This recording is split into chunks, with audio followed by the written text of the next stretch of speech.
مې آصف دی، پلار مې علاودین دی، نیکونه محلي د خوږیاڼو ولسوالۍ اوسېدونکی یم. نن سهار دغه کس واجد په نوم اختلافولو کې نن سهار 8:30 بجې مې تعقیب کړو. بیا مې د سرکې سره موټر کې جګ کړلو د عثمان د واسطه ملګرو په واسطه. بیا په لاره کې اسلامي امارات استخباراتو مجاهدینو موږ ونیولو، ګیرې کړو سره د ملګرو. زه شیر محمد خان د امیر محمد زوی د فیض محمد مسی د ننګرهار ولایت د صخرو د ولسوالۍ د غوچکو د کلي اوسېدونکی. دغه د واجد د نجیم زما ورته معلومات ورکړو، دوی اختطاف که بس د امارت د استخباراتو مجاهدینو موږ ټول ونیولو. زه نور محمد د پلار نوم یې والجان د نیکه نوم یې زیړګل د خوږیاڼو ولسوالۍ د زاویې اوسېدونکی یم.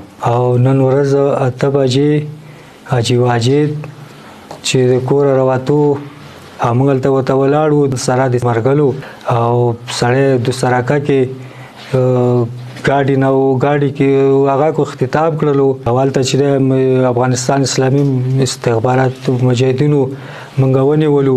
حاجي محمد واجد بابوري نوم ده، د حاجي محمد نجیم زوی یم، د ننګرهار ولایت د بابړیانو اوسېدونکی یم او یو تن ننګرهار د تجارانو غړی یم. سهار 8:30 بجې مکتب نه وتم، روان خپل شرکت ته.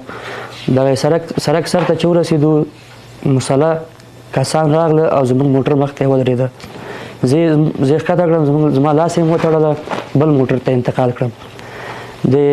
د سرکې صخرو نه تېر شو، خوږیاڼو طرف ته روان و چې دې خوږیاڼو ولسوالۍ ته نارسېده د اسلامي امارت د استخباراتو مسؤلین راغله او زه د ظالمانو د منګول نه خلاص کړم.